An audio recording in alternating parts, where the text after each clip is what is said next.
War Eagle Auburn family members and everybody else tuning in from other fan persuasions. This is E2C Network and this is E2C Network Live, the place where we talk about anything and everything Auburn. Within that Auburn family spectrum, always tends to be a little bit heavy on the sports here on this channel, but if it's orange and blue, it's what we do. Thank you for joining us, whether you're watching live or on the replay. We appreciate you hanging out with us with your valuable time just to talk about something within the Auburn spectrum.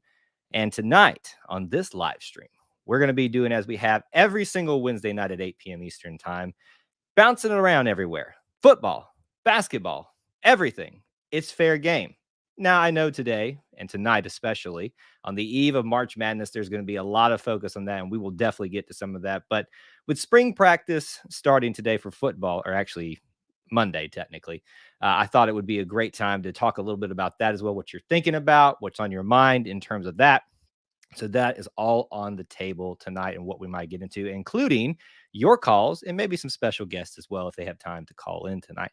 So as you're coming in, please do make sure that you smash that like button if you do enjoy this type of content. It does help the stream out, helps us find other Auburn fans out there to be a part of our little family within the Auburn family. You can hit that retweet, the share button on Facebook, share it into a Facebook group, invite as many people as you can to be a part of our little family within the Auburn family. And right now in the chat, I'd like for you to post where you're watching from. Most of you are already doing that now. City, state, international, all of that stuff, so that we know who is watching from where with us tonight on this live stream. Even if you're on the replay as well, you can do that if you would like to. So I'd like to say hello to a couple of folks already checking in. Linda, good to see you. One of our channel members and Booster Club members, using her emojis that she has access to. Corey as well, a Booster Club member checking in from Hoover, Headland, Alabama, with Alabama. Talk, Kyle. Benjamin. Trey Wilson, Arlington, Virginia. Wow, got a Virginia person already checking in tonight. Good to see you as well, my friend. Dusty, one of our regulars as well. You've heard Dusty here not only as a channel member, but as a Booster Club member, but he's also contributed lately to our content. He's done a baseball show, an ice hockey show with me. So Dusty's got a little bit of a celebrity status these days when it comes to E2C Network stuff. So good to see you, Dusty, as well. Corey likes the shirt. Glad you like it. So I'll be honest with you, Corey. I went digging through my closet over here that you guys can't see that's got a bunch of Auburn stuff stashed in it and cleaned out a little bit. In fact, you can't see it. It's back there. I've got some things back there that will likely be in a giveaway we'll be doing once March Madness dies down, to kind of a subscriber giveaway. I won't lie that it's like incredibly awesome stuff, but they're like newspaper clippings, magazines that I had extra of that are like commemorative things that some of you might find valuable if you don't have them. And I found the reason I said that is I found this in there and I was like, why did I put that away in a box? I need to at least wear it for the show. It doesn't fit me all that great outside of like right here. Anyway, this is not Kyle's fashion hour. Thank you for pointing that out. Glad that you enjoyed that tonight. All right, I am going to open up the call line if you would like to call in tonight. It is open to anybody. Now, normally I have that call link at the top of the chat right now. I will I'll give you a little bit of information about what that is here in just a second.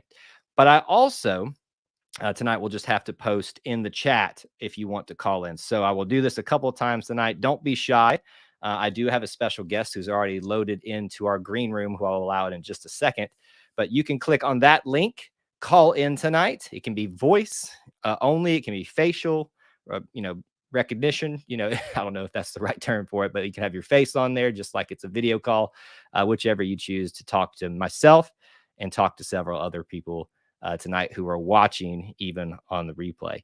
Everybody wants Dusty to call in. I'm sure he will at some point if he has the time to. Dusty, don't go mobster on someone tonight. All right. Well, like I said, anything's on the table tonight. Let's talk some spring practice and March Madness. Let me start us off here. And I have to remember to remind you guys about that link up in the chat. But let's welcome in our very first guest tonight, Mr. Gray Oldenburg. Gray, what's going on?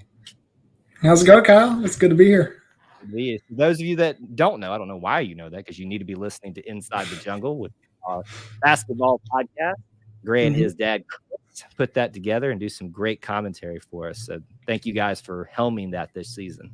Yeah, it's been fun. It's been great. It's been a good season to do it, and we're not done yet. Here's the funny thing about this, Gray, is you guys, I don't know how y'all get along so well on the on the podcast. I mean, there must be some communication after that. Like, don't argue with me on the show. Yeah, you don't want to listen to a pre-show and post-show most of the time. There's a reason we cut the recording. Yeah, that's the pre-show and the post-shows usually are where the magic actually happens. When I say magic, I mean that facetiously, not not serious about that. Yeah. But yeah, so we'll definitely talk. Gray's gonna hang out with us as much as he can tonight. So Gray, I told him this off camera, don't feel obligated to stay the whole time, but you're more than welcome to, and anybody else can call in as well. My schedule is wide open. I love this. All right. I love it. Hey, I like those lights behind you too, man. What's going on with those? Thank you. I got the orange LEDs going behind. I got it's a flag. I gotta go this way. MJ and Magic Johnson. I got some Auburn stuff around the room. So very nice, very nice. I'm constantly toying with the lighting here. It's darker in here right now, as you can tell, because I get when you have a receding hairline, this light above me washes me out right here, and then I have my light in front of me. So it's just video stuff is a whole nother challenge, man. That's right. It's tough. Let's start off with football though. Let's talk about spring football. I'll be honest with you, I have not been as adamant about following the initial first 2 days of coverage on that, just because it's March Madness, baby. Come on. I mean, Auburn's relevant. Absolutely. This is no Cinderella story. So that's where my focus has been, to be honest with you, which is an odd thing. But what do you think about spring practice so far, or you got any gathering thoughts? I've heard a few things. They started on Monday, and they went, I believe, again today. Mm-hmm. And they'll go every Monday, Wednesday, Friday, and then 2 Saturdays before A-Day on April 9th. And so far from what I've heard, it's just all the guys are enjoying being back out there. Of course, those guys love to play and love to compete. And even if they're competing against each other, that's what they want to do. And I also heard that the coaches are just extremely adamant about being out there and using this spring to the advantage. It's going to be one of the bigger springs in recent Auburn football history, and it's Harson's second. But I've heard some good things from a few guys. Landon King is a guy that we really need to watch this year. I think he could play some split out at X, also in the slot, because the tight end room is very crowded. And a guy who I think will still be a backup this year, because the guy in front of him is a stud as well. But Eku Leota is apparently tearing it up in the first 2 days, and he's put on a lot of weight, put a lot of muscle. So that's huge. So that's what's been funny to watch the whole football story, right? We went through this challenging season, which again, I've tried to stress here on this channel, for those of y'all that were expecting us to go undefeated or, 1 loss, 2 losses. I'm sorry. I'm one of the biggest barners out there, optimistic Pollyannas, but even I saw that one coming to my way. I didn't see it getting that bad, but we went from that, maybe an exciting start to the recruiting cycle, or the early signing cycle. Then the scandal, not so scandal, happened.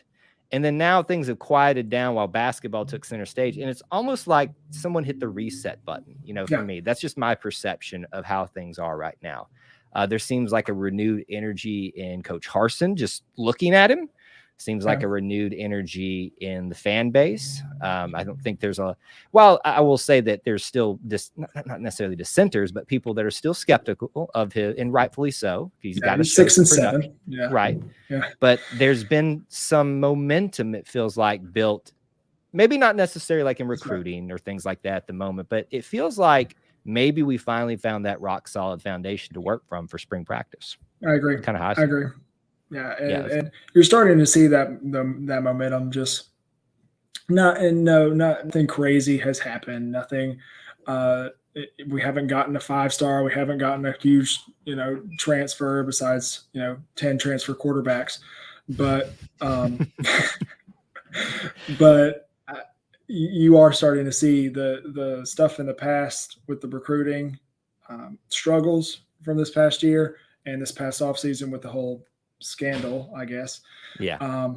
You've seen that be in the past, and this this upcoming recruiting cycle, especially in the state of Alabama for 2023, is huge. There's 5 stars in the state of Alabama, which is like the most ever, and that's going to be so big for a guy like Harsin, and they're hitting it hard to start it off. Yeah, definitely recruiting's the lifeblood of any program. And, I know you're not saying this, but I always stress here, 5 stars don't mean that they're going to be what fixes the problem. Right. If that was the case, Byron Cowart would still be here and he would be, but we did. He'd be in the NFL. He's doing well for himself, but or at least for a while he was. I haven't followed him as of late. But it's not like we needed him at defensive end or defensive line. I know last season was a bit of a rocky place, but we've been doing pretty good at defensive linemen for quite some time. It's not really something that we were hurt when Byron Cowart left. It sucked, but it was nice to have that number 1 overall prospect in our pocket, and throw that around. Hey, everybody, look at this, That's right. I think obviously focus shifts to quarterback competition, right? That's again, here we are. It feels like maybe I can only think of like 2 seasons, maybe the last 2 with Bo, where there were no questions at quarterback. People wanted there to be questions, but there were no questions, whether you like that or not. Now here we are again, which, like I said, for the last decade, maybe 8 of the last 10 have always had the quarterback role up in the air. So what do you make of that right now? Look, this quarterback race is kind of pointing to the direction of Calzada should be in first, but Calzada will be limited, if not he won't go in the spring due to his surgery on his non-throwing shoulder and this past offseason. But these 4 guys in Finley, Davis, Ashford, and the true freshman Holden Gariner, you kind of just think it's just wide open, right? Because did TJ prove that he was the guy at the end of the year last year? No, he didn't. And I want to say Demetrius Davis is in there, but you also got to think, okay, let's take it back to the Birmingham Bowl when TJ was really, really struggling. You could have put Davis in the game, but they didn't. So do they trust Demetrius Davis? Guy like Robbie Ashford, who's just a raw athlete from Hoover, that went to Oregon and didn't see the field, now comes back here. He's a great athlete and a great quarterback. Is that a guy you throw in, or you trust your first overall recruit as Brian Harsin and his first quarterback recruit that he ever got here at Auburn, and the 4-star Holden Gariner? It's a lot. It's a lot. It is. And it's the whole angle of this quarterback race for me is so it is wide open, but at the same time it's not. It's wide open right now simply because Zach Calzada is limited at the moment. TJ did not prove himself, but I will also give TJ the benefit of the doubt. He was not handed the best situation to be the most successful. And that's kind of the nature of being the second string quarterback. You come in when they're hurt, or you come in when the other quarterback's not doing so well. And that means that you're handed over a particularly bad situation. So it's not that, I think that TJ hasn't had the opportunity to prove himself. It's just, I don't think he's been given enough to discount him at this moment. Now, am I going to sit here and say that TJ is going to be the starting quarterback simply because he was the starter at the end of the year? No. But I think right now, where things stand until something else proves, he's very much in the race, especially with Calzada not being very limited in practice. Still good to see him getting reps, as someone pointed out earlier, though. Yes, I agree. It's good. It is good to see Zach out there. I think Zach is your leader as of right now, because I think he has the best mix of talent and production and experience, and between all 5 of them. Because you think the most experienced is TJ Finley, and he just did not, unless he's extremely improved, he did not seem great last year, and also not an extremely mobile quarterback. And neither is Zach Calzada. He dipped his head right into Smoke Monday at Texas A&M. I don't know why he did that, but all these quarterbacks bring something good to the table, and all of them bring a liability to the table. And it's just about who performs best in not only the spring but the fall. So, right, and we'll see. Well, TJ, Dusty says that TJ just ain't it. Like him as a person, he's limited in what he can do, and I think that's an easy place to go to. Not saying it's wrong. I'm just not ready to eliminate him in any way from the race at this point. And someone at the last live stream that we did, someone asked me, when are you going to update your quarterback prediction video? And I will do that at the end of spring practice, and unless something's named between then, I'll do another one as fall practice starts, because obviously if it's still open while fall practice is going on, we'll know at some point. So there's no point in me predicting after that, but that's kind of what you can expect from me. For those that were asking that it was like the last question that was asked at the end of the last stream, and I was like, hit the end button. It was like, oh, there is a question right there. Yeah. Underrated. Looking to see how quick Ashford can pick up the offense and building consistency with wide receivers. Calzada is a quarterback to beat out come fall. Yeah, I mean, that's a lot of what we talked about. There's a lot of benefits to each of these different quarterbacks that are there right now. The question is not who is I guess there's still a question of who's the most talented, but it's whose talents fit the best for our needs at this point. That's right. Right. If the offensive line figures it out this year, wow, first of all. Second of all, I'm trying to be nice, but I'm just being honest, okay? Yeah. Then maybe a TJ Finley, who's not as mobile, isn't such a big deal if we've got a solid line this year. If we don't, maybe you want a more mobile one like a Robbie Ashford, a Holden Gerner, a Demetrius Davis. Yeah. You might, because, Bose was the only reason we even had some plays at times last time. Granted, he probably ran around too much, but wouldn't you run around? Yeah. If I had 6'5", 230-pound, 21-year-old coming running at me, wanting to tackle me to the ground, I'd run too. Corey says that TJ's too big as an opinion. Well, I raise you a Cameron Newton and say that size doesn't matter. It matters what you do with that size. Now, Cam, at that point in his career, I think if you kind of look at him and TJ next to each other, obviously, I think TJ's slightly taller and a little bit wider and more stout. Cam was stout.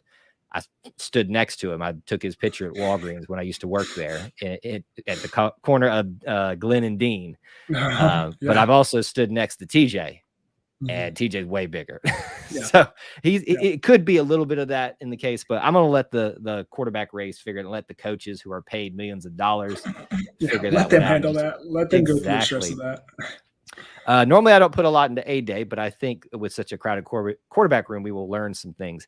Yeah, I think obviously if there's a quarterback battle, that really heightens the interest of A-Day. Outside of that, it's just a question of, well, who's going to make a big play or something like that. But that's really what makes spring games the most interesting. And that you can understand why with the last two seasons, hasn't been really too much of a question, where A-Day was a little bit less exciting. You count in with that the time that we've had as fans, along with Coach Harsin, with what's been going on this offseason, a little bit of renewed support for him. You could understand why this. I don't know that we'll ever do 3/4 capacity like we did for the post-championship A-Day, but we will probably fill up more than we did last year at the very least. Are you going to be at A-Day this year? Of course.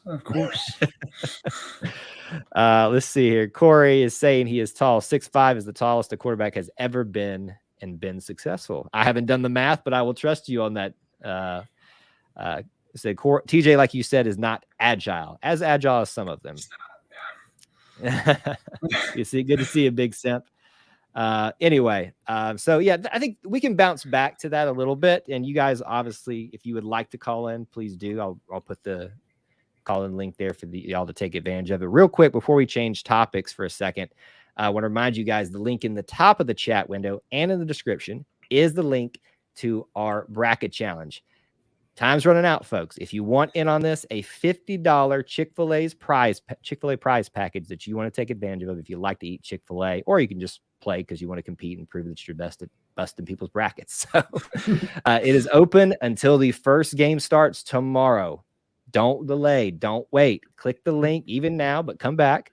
But after the show, hit the link, use the password Peacock, You can get in there. That's all it takes. One entry per person. Don't make me ban someone like I've had to do already who tried to sneak 2 in there. There's ways for me to figure it out, folks. I'm not that stupid.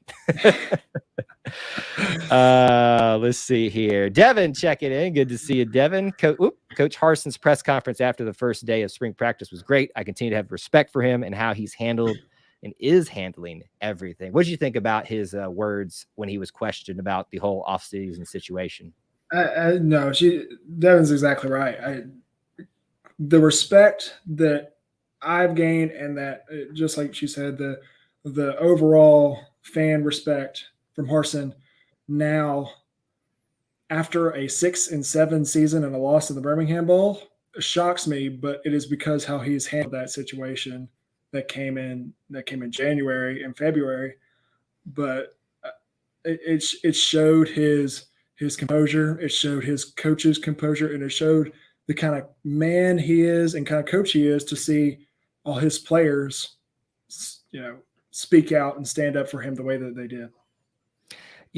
I would agree that I think we got to know, and unfortunately, we got to know Coach Harsin a little bit better than we did last season. And I say unfortunately because you hate that it took this for us to kind of see him open up a little. And I'm not saying that he's like all of a sudden this different coach now, but I think the situation opened up his eyes to how he could be different. I think the situation, made us all kind of realize maybe the dude needs a little bit of extra support with what he may or may not be facing. Everybody's got their rumors, who was responsible for what. Nobody knows. Everybody. That's the funniest thing. I'm going to get on my soapbox for a second about that whole situation. Everybody says it's boosters this, boosters that, but nobody will show me what booster did what and where. We're all just assuming. And I'm not saying it's not true because it is probably the most logical sense. But to me, it just was all divisive and it should never have happened. I hate whoever started the rumors, first of all, for him and his family's sake, whoever, perpetuate all that other stuff. I wish we could figure out who that is and just, take them out to Tumor's Corner and make an example, in the most safe and polite way possible, but still embarrass them a little bit. I'm not advocating in any way, doing anything inappropriate to anybody. I'm just saying, I just think that we should be making examples of people sometime. That's just how I am. Let's see. Big Simp. I predict we'll have another Nick Fairley dominating soon. The beast from France, Jeffrey Imba. Can't wait to see his development. It does feel like one of those once in a recruiting cycle type of diamonds in the rough. And I say diamond in the rough. It's not like he was under recruited, right? He was the top JUCO athlete. So everybody wanted him. But it's just one of those things where they're just, you look at the dude and you see something in him, like a Cam Newton, like a Carl Lawson. You look at them and you're like, wow, there's something special about that. So it certainly does feel that way. I'm excited to see him get out there on that defensive line. Although there's a lot of talent he's got to beat out. I agree. But I'm sure we'll see him play a little bit. Maybe some more, since we're still on the subject, who else are you kind of keeping an eye on in spring practice right now? Man, outside of like the quarterback battle, I'm gonna go for a newcomer. Let me do on offense. Oh man, it might not get a lot of carries when it comes, Saturday time in the fall because of the 2 guys ahead of him in the running back room. But Damari Alston is another guy that I want to watch him grow in spring practice and fall practice because, who knows how much time and carries he's going to get in games with Tank and Jarquez in front of him. I'm really excited about him. I think he was one of the guys that if we didn't have Tank or he didn't have Jarquez, he's a starter. Yeah, he's a guy you can plug in right now and him make an impact immediately. Yeah. Another freshman, flipped from Alabama, but Robert Woodyard, linebacker. Whoa. I'm excited for him, especially with the loss of Zacoby and the loss of Chandler Wooten and those guys, even guys like Owen coming back and Cam Riley and Wesley Steiner. I'm interested to see where he fits. I don't know how Schmedding is going to play him yet because he played a lot of outside linebacker in high school, but our outside linebacker position has kind of turned into either the star or the edge. and we're good at edge with Derek Hall and Eke Leota. But the outside linebacker, you lost Chandler Wooten, and you can move a guy like Owen inside to play that Zacoby role and put a guy like Woodyard or Cam Riley at that star. Yeah. Two things off of that topic, and I'm glad you brought that up. First of all, we don't know how healthy Owen's going to stay all season. I hate to say it, but it's just been plaguing him, and that's the only thing keeping this dude from just rocking this league. I mean, he's a rare talent, but has just not been able to stay healthy. Robert Woodyard, to me, I'm going to evoke his name again, feels a lot like Carl Lawson. Big recruit to get whoever it is, even if it wasn't a flip situation. And think about Carl Lawson this first season. Everybody was excited about him, but he wasn't really starting. I can't even remember if he actually did start any games, but he was playing a lot, and you would see these flashes. And it wasn't until the start of the next season where we lost some talent left. He was inserted, still, young, but immediately stepped in that role. That's what I think about for Robert Woodyard, learning under Owen Pappoe, letting some of these other guys that have been here getting their reps, the regular reps, Cam Riley's, the Wesley Steiners. Let Robert Woodyard get in there a little bit and fill in for Owen when he needs to spell out. Let's see what the kid can do as a freshman. Let's not throw him in there immediately. And if he shines, give him some more time. But if he needs some more time to grow, go the Carl Lawson route. And maybe in another season, we're talking about the next leader at the linebacker spot. I agree. I'm super excited about him. Underrated. If the O-line becomes more cohesive, plus players will be added from the transfer portal. Once the spring games are in the rearview mirror, Harsin will have to hit hard to add needed depth. I mean, the question of the offense, I'm a broken record, I know, for those of you that have been watching this channel forever. Football begins and ends at the line. On offense, the offensive line. If they cannot block, receivers will not be able to get the ball to them. The quarterback will not be able to throw. The running backs will not get any room. The offense is determined by how well or poorly they play. I want to see Demetrius Davis and Ashford run plays like jet sweeps. I think you got rid of the jet sweeps a little while ago. Unfortunately, I love the jet sweep, but I don't think that's going to be too much in our repertoire these days. I think it would be stellar. Well, we might have to go down to Central Florida and hire a coach back if you want that. I think those times are done. I go to the gym with a doctor who graduated from Auburn. His daughter is the one you'll have to go through to get any access to Harsin. We had a long conversation about the Harsin situation. He said Reigns. Okay. Well, and see, that's the type of stuff, Big Simp, that I will say it's still you hearing it from someone from someone else. I've never heard someone saying, I know this for a fact because I saw it with my own two eyes, or I was told this by the person who perpetuated this. The big story out, and I'll just say his name, Jimmy Reigns, Yellowwood. We all know it. The jokes are out there. All the memes and you got beat by I'm not going to say the rest of the meme because it's got some words in it. This is a family show. Listen, if you want your program to progress, you got to have money, and he's your biggest donor. So as much as you may hate it, he gets to say what comes with his money, and that's his influence, if that's what's happening. So I'm not saying I like it. I just understand how the deal works.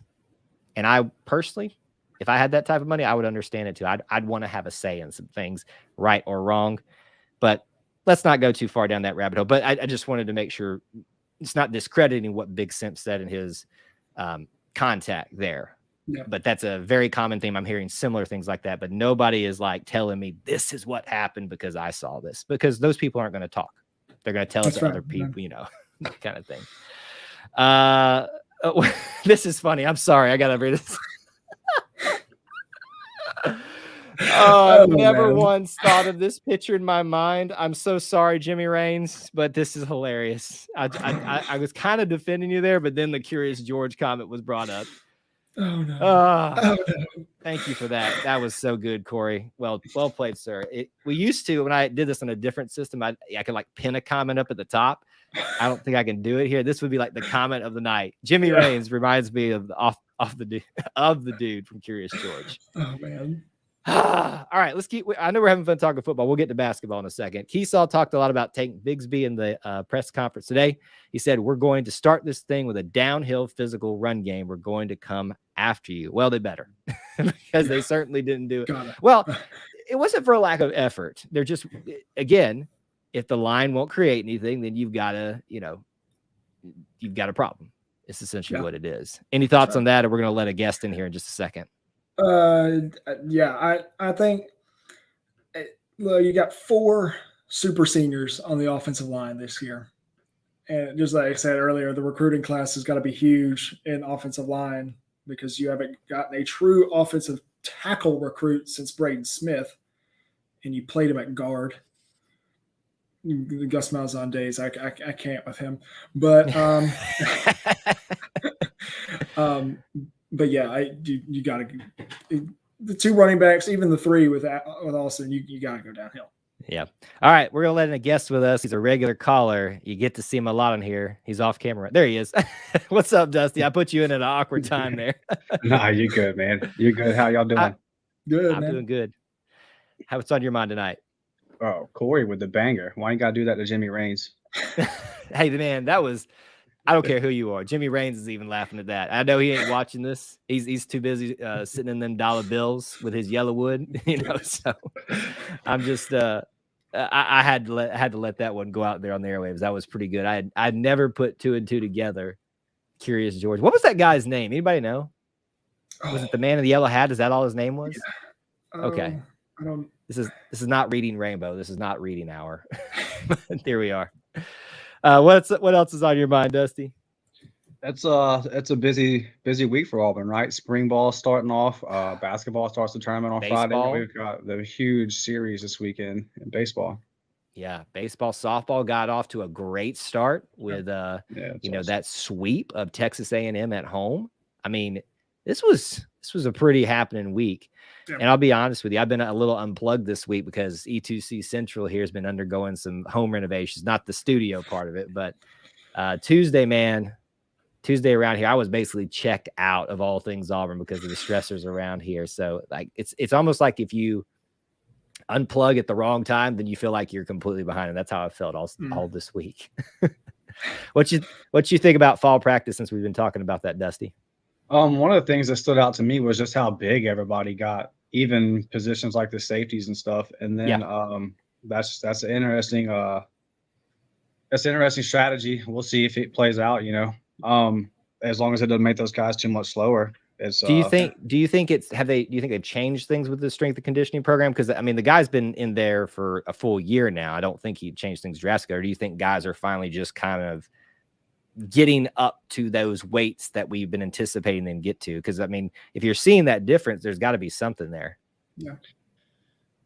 I'm not there every day, so I don't know. You hear all these different things. I just know that when they read the numbers out about how much weight people had gained, it definitely, it stands out. And it's not just the line of scrimmage, it's everybody. So I'm interested to see how that plays out. And you make a good point. Like maybe the guys were smaller. I mean, I love Zacoby. I'm not knocking Zacoby, but when a guy like that is your leading tackler, he's not the fastest guy. He's not the biggest guy. Like maybe we were a little undersized. I'm interested to see if Dylan Brooks can crack the rotation.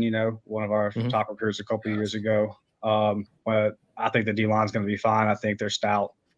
Yeah. So. And we know by now with Harsin, if he calls you out by name, that he believes in you. And I believe it was Puckett that he said, so he called out by name.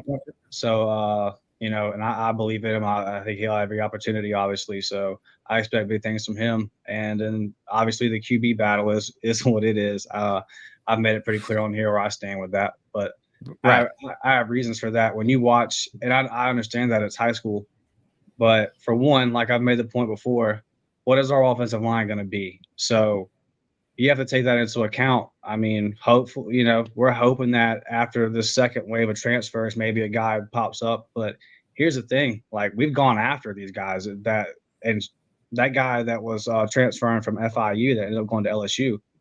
We threw everything at that kid and we didn't even make his top 3 list. So I kind of just, at this point with the line, I feel like we're just going in with what we got. And that being the case, I would much rather be a guy like D Davis that when the play breaks down, there's still a possibility that you can get a first down, man. Like, right.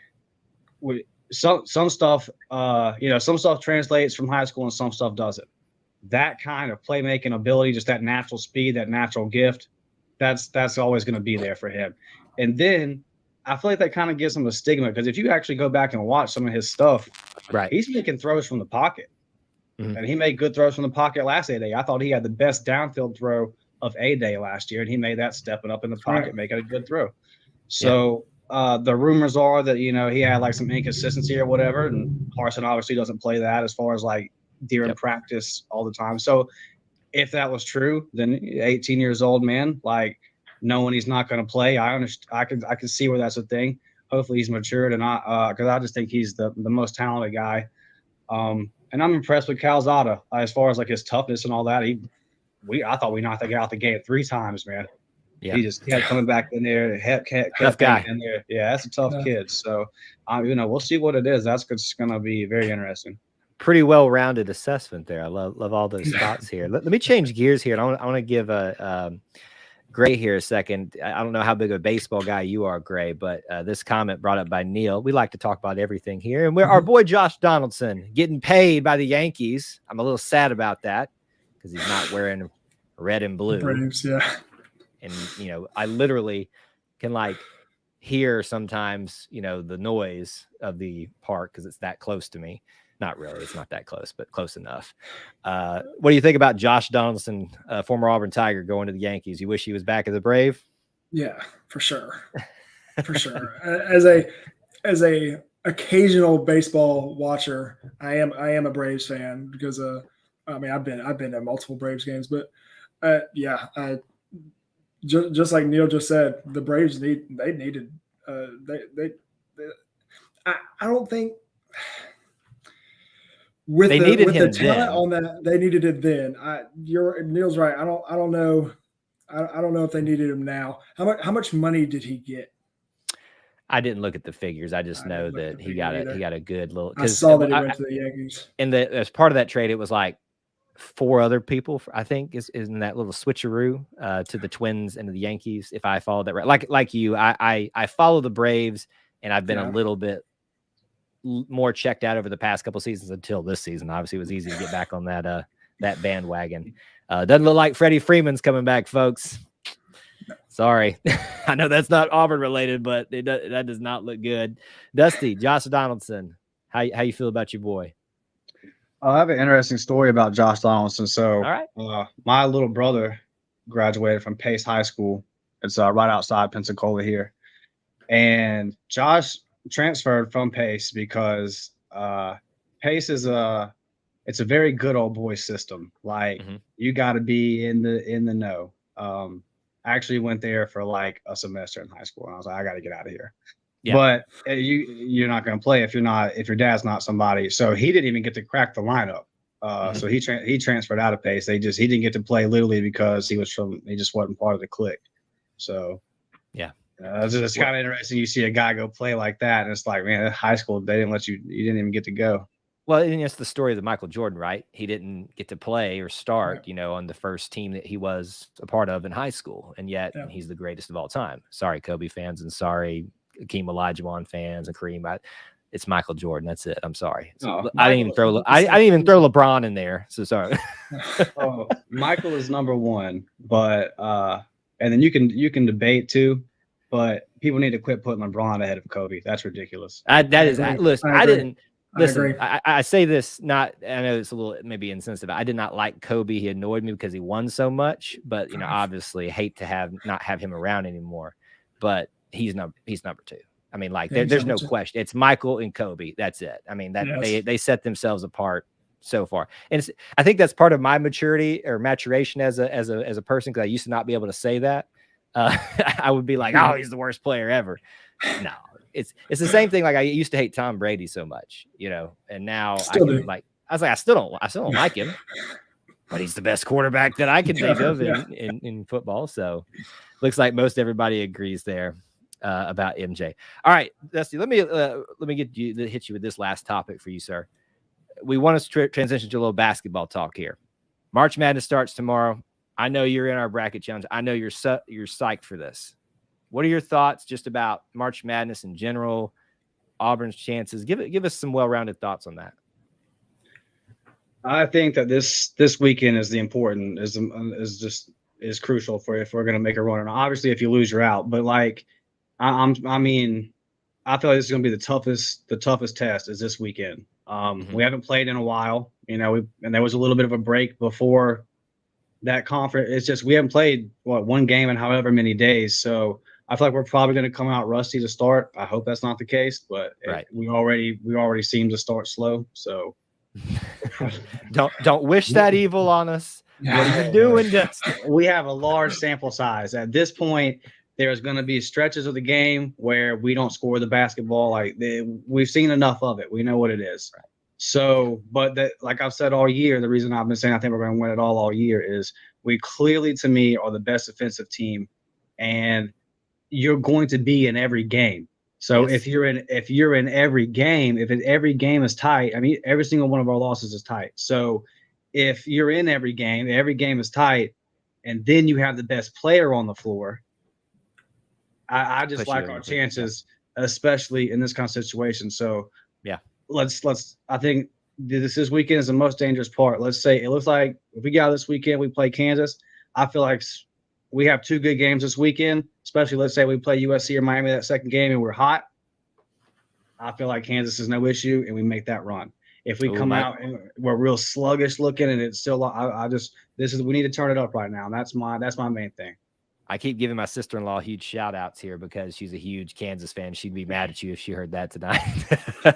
I'm actually kind of hoping that matchup's happen because while we won't watch the game together, I just can see her like squirming there because she's an Auburn fan, but traditionally a Kansas fan. And the fact that she would have to like wrestle with that would be pretty funny to watch. Hey, Dusty, Kentucky line them up. We've already took care of that before. That's true. That's true. Hey, we just line them up, stack them up, knock them down. That's what Auburn does with blue bloods these days. So you are no longer the blue bloods. Hey, man, thanks for calling in tonight. All right, we're going, man. Appreciate y'all. We're going. If you guys would like to call in, you can, just like Dusty did tonight. The phone lines are open. I'll post that link there again. Don't be shy. We don't bite too hard. Gray might. I don't know. I don't, though. Super hard. But you can call in if you'd like to tonight, and you don't have to be on camera like Dusty was. It can just be a voice. It'll be like a blank screen that pops up there, and you can talk and say hello to us. So if you'd like to take advantage of that, it is available for you right there in the chat right now. So we switched over to basketball talk, Gray. How are you feeling? Are you confident like Dusty, or how are you about Auburn's chances, or what are you thinking? If you would have asked me that question about 3 weeks ago, I would have said we're cutting down the nets in New Orleans. I will say I love our draw. I love our draw in this tournament. And we'll talk about the podcast. Dad and I will talk about the podcast tomorrow. It comes out tomorrow before the games. But and I don't want to spoil where I have Auburn, but watching that A&M game, I have to shoot the ball better. Gonna have to rebound defensively better. And if you have those two things, just like Dusty said, you also have the best player on the floor in every single game. You're guaranteed to have the best player on the floor. And you have another, generational type of player in Walker Kessler. Stay healthy. Shoot the ball. The threes have to yes, go in the basket. I think he can be fine. I think he could end up in New Orleans. But I love our draw. I think we got the best, considering as a 2 seed. I think we got the best 7-10, draw out of all the other 2 seeds. I'm looking at it. Kentucky got either Murray State or San Francisco. No, thank you. Duke got Michigan State or Davidson. No, thank you. And Villanova got Ohio State or Loyola Chicago. I don't want to play Loyola Chicago right now. No. We already did that once, and we got out by the skin of. Well, and actually, I talked about 7. This. Yeah, but didn't they kind of like pull closer towards the end? Weren't we kind of away? We kind of created some separation, right? Yeah. I thought so. I couldn't remember. That's so long ago in that season. I like what you were reiterating about Dusty's points about how Auburn is set up to succeed. They just need to get out of their own way and not let other teams take advantage of when they're in their own way. Because that's the thing is, yeah, you may be the reason you ultimately lose, but the other team has to take care of their jobs too. And if they do while you can't figure out how to get a ball in a basket, then you're going to lose. And that's what happened to Auburn in that tournament. I want to bring this up because I think it's hilarious. And Corey, so I know you weren't here, Gray. So we did a 2-hour. Say it again, 2-hour live stream. We went through every single game. I enjoyed the heck out of it, guys. I was tired after it, but Kevin was a fan of Colgate, and he was adamant that Colgate was going to go through to it. And I think he's a part of our bracket challenge contest with us. I think he said he was going to call in, and lo and behold, he hasn't. Maybe he's here watching, and maybe he will in a second. But I'm going to separate Kevin from this comment I'm about to make, but a lot of times you'll see these guys and girls, I'm assuming, in the comments after these shows or in videos we put here, and they're so bold and they'll say that they'll show up for these live shows and call, and they never do. So Kevin, I'm not saying that to pick at you specifically, buddy, but I'm using that as a springboard for something that's the common thing. I say every single time someone's being all big and bad in the comments, I'm like, hey, there's a live show, call in, say it then. Never do. They just never do. And so it's kind of funny how that works. Corey, I'm a clap. Make our free throws. Make our free throws. I cannot stress it enough. I'm about to go play basketball. I mean, if I could show you my feet right now, I have my braces and my foot. I have to wear ankle braces because my ankles because I'm going to play basketball after this. And I shoot free throws to start. Every game. Just make your free throws. That's all I'm asking.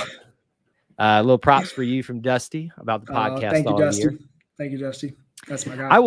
I will say it's been nice, and I want to give props to Dusty too. I've said this to him here, but he did a great job in his first ever solo podcast as a host. I agree. Yes, it was one of the best people with. I gotta say this with all the love, like limited experience, just right out the gate doing a great job. Because if you could hear episode number 1 of the Ever to Conquer podcast and how it started, it was really like Auburn, great. That's what it was. I mean, that's all it was. You want to talk about basketball now? Sure. Tony Barbie sucks. I mean, that's really what it was. So it can't be as bad as that. Devin clarified that we beat Loyola Chicago 62-53. So not as close. 9 points, so roughly there.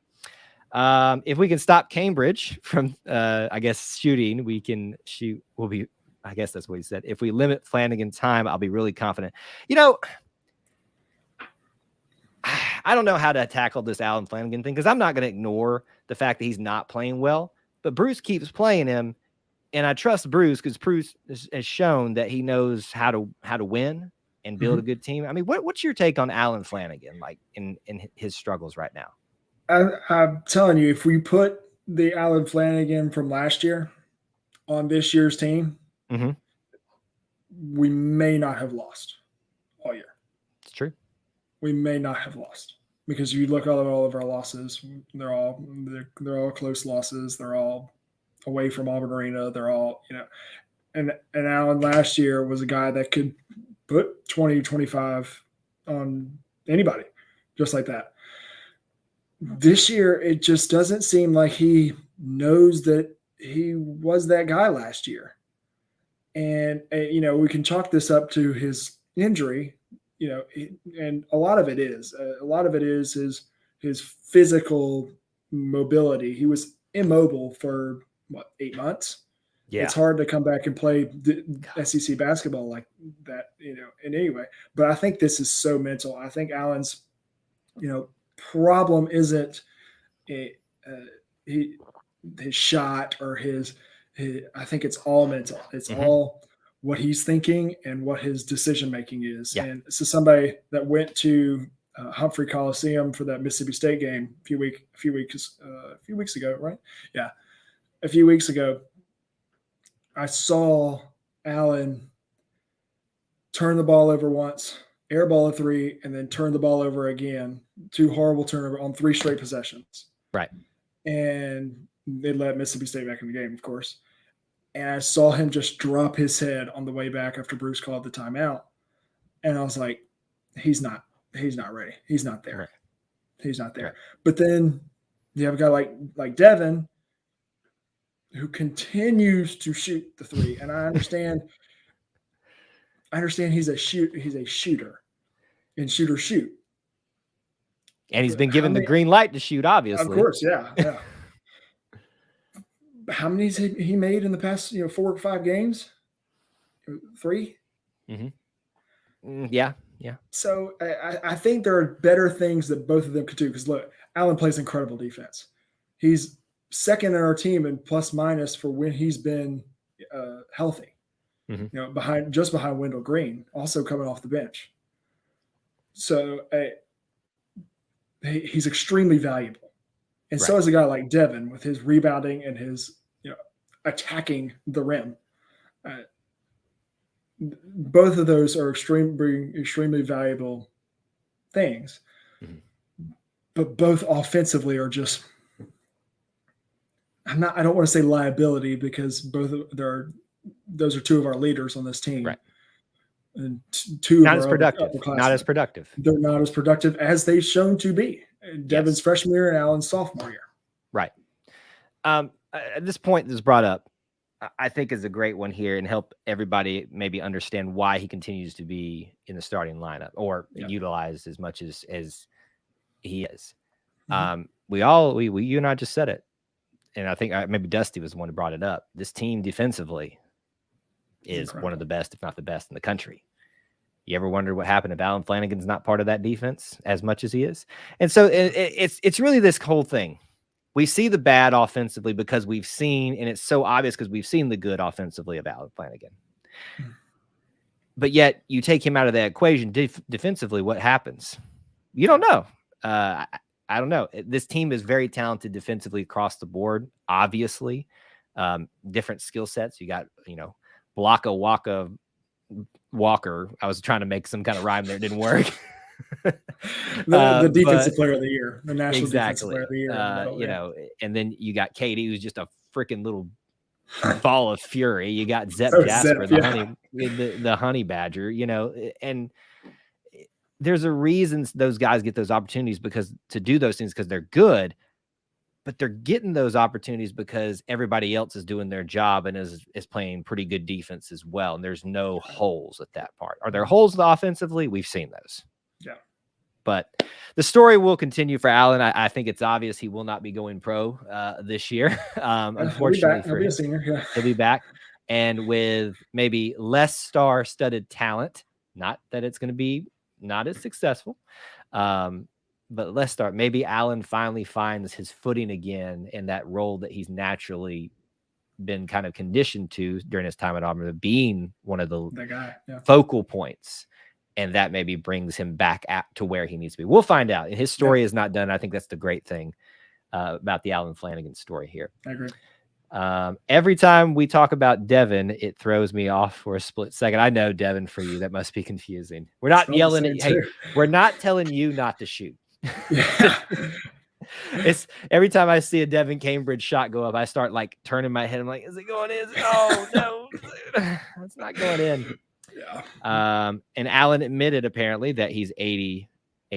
And I would imagine the rest of the season, he's kind of tweaked some things and things have not felt the same as you spent more time on it. For sure.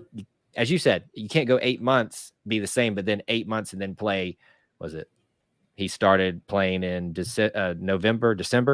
Late December, yeah. December, January, February, March. You can't go 4 months straight playing after 8 months and not have some strain. Yeah. So there. All right. We got a little bit of time left. High level tournament stuff. Let's remove Auburn from the equation. Who else are you paying attention to? I know you're going to talk a little bit about this on the podcast, but just give us a quick preview of like what's on your mind outside of Auburn. Yeah. There are a few players on my mind in this tournament. I'll name a Cinderella team or two that could possibly show up. A few players to watch outside of guys that wear an Auburn uniform. Of course, the best player in the tournament is wearing an Auburn uniform, or number 10 on the front of the back.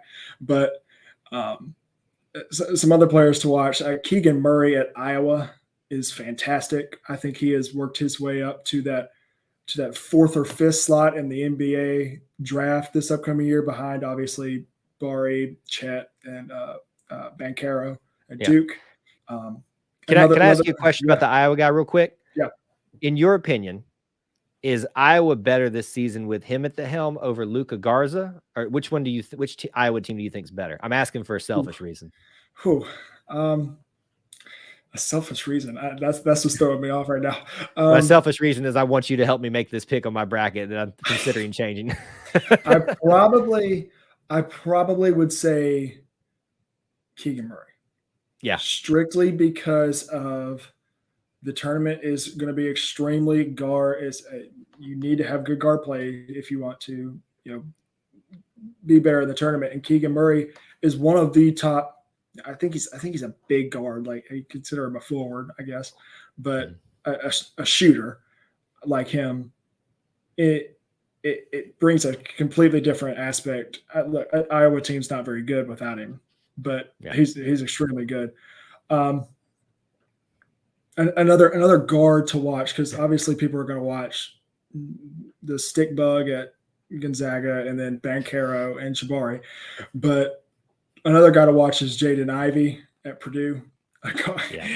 You're laughing at the stick bug. I'm still laughing at stick bug because I'm imagining the stick bug from A Bug's Life and what he sounded like, and now attaching that to him. So thank you for that.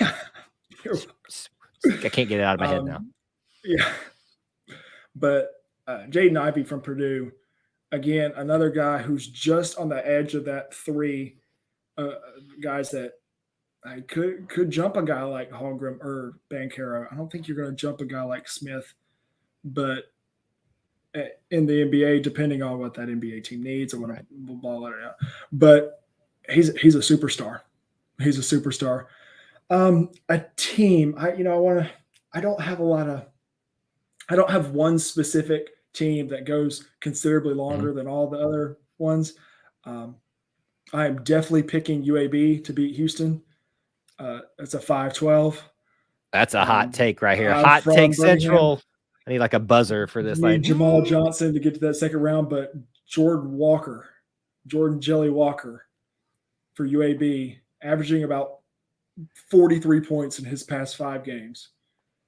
Absolutely spectacular. Houston, one of the worst free throw shooting teams in the country. Should have beat Alabama back. Are you trying to make me change my pick right now? I am. I am. And then a team that we mentioned earlier, Loyola Chicago. That's a team built for the tournament, and they've shown it in the past. It's history built for magic. History can repeat itself right there. They got an interesting draw. I think they got the easiest 2 seed to play against in Villanova. I don't understand why Villanova's 2 seed and Duke's a 2 seed, Tennessee's a 3 seed, but Loyola Chicago versus Tennessee in the Sweet 16 is what I want.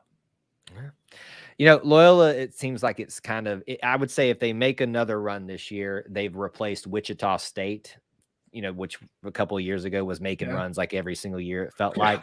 And now it feels like it could be Loyola Chicago. I love it. Like I have them making it to the Sweet 16, just out of sheer need of having something that's not chalk. But, that is what it is. Quick question. We are almost out of time here, and I will close the phone lines down. But it says, Kyle, you're going to do a video breaking down the press conference. I thought about, I know some of y'all enjoyed, I did those throughout this season. At this point, probably not, because my schedule could get pretty busy over the next 2 days. I'm still trying to go to the Greenville Regional, up in the air at this moment. But if the timing's right, I will try to do some more of those videos. So I guess it's a non-answer at this point, but thank you for asking, Dusty. I'm glad to know that you found value in those. How far is that a drive from you? Oh, it's only 2.5 hours. I have a place to stay. I have okay. I'm just going to say it. knocking on wood while I say this. I'm hedging my bets that we make it to New Orleans, so I don't have to feel bad when I have to fork over an exorbitant amount of money to be there for 2 games in the Final Four. Yeah. Knock on every bit of wood. There's wood over here, here. I didn't say it. Throw salt over your shoulder. I don't care what it is. Do whatever you got to do to reverse that juju. But that's what I'm kind of hedging my bets on. Is like, do I want to spend the money for this ticket, or do I want to just hope that the first time they've been super close for a Final Four and Auburn has a chance to be there, that I can hit the buy button and not worry about it. Yeah. Anyway, that's where it is. All right. Final thoughts as we wrap up really quickly about anything that we talked about tonight. Oh, man. I know I put you on the spot, but rapid fire. Let's go. Wow. Okay. This is going to be a busy weekend. It's already been a great week. Starting football, got to get basketball, got to get us to Sweet 16. This is big regional. I think Auburn has a great path, a great draw. We just got to capitalize. Auburn baseball is doing great. Softball is doing great. Super excited to see those groups compete at the level that we've seen, and not the way they were predicted to. It'll be great to hopefully get a good baseball season as well. Can I end on a sad note? Can we say goodbye to an Auburn icon? Andrews Bookstore closed down today. That's and sad. Ironically, the day they close is the day before the tournament starts, and they were, I think, our first sponsor for our bracket challenge ever. So kind of feels bad that happened the night before all that took place. But anyway, so that is going to do it for our show tonight. A couple reminders as we head out of here. If you have not, please do yourself a favor. Go get yourself entered to win a $50 Chick-fil-A prize package. And just as a reminder, it is not sponsored by Chick-fil-A, but it is the prize package that we have available for you. If you'd like to take advantage of that, enter with the link at the top of the chat window in the description. If you need help finding it, for some reason you can't get in, message me. I'll help you as much as I can, and use the password Peacock to get in there. Check out the links for other descriptions. If you want to become a channel member, a Booster Club member, both of those things starting at $1 a month. And there's other ways to help support our content in there as well. Where can they find you, Gray, before you get out of here? Yeah, you can find me on Twitter at Gray Oldenburg, or find me on Instagram at Grayo21, or you can listen to the podcast. We're going to have one come out tomorrow, previewing not only Auburn's bracket draw that we've got going, but a little bit of the whole tournament, make some hot takes, and hopefully we'll talk again in the early April stage. Yes. Hopefully we will be. I'm excited for what could be taking place this week, for the weeks to come, for basketball, and just for everything, Auburn. There's been a lot to talk about, which makes this job a lot easier. So thank you to Gray for joining us. Thank you for Dusty for calling in, and everybody else who tuned in tonight. Smash that like button on the way out if you haven't. Thank you for tuning in for this edition of the E2C Network. Until we talk to you later, War Eagle. War Eagle.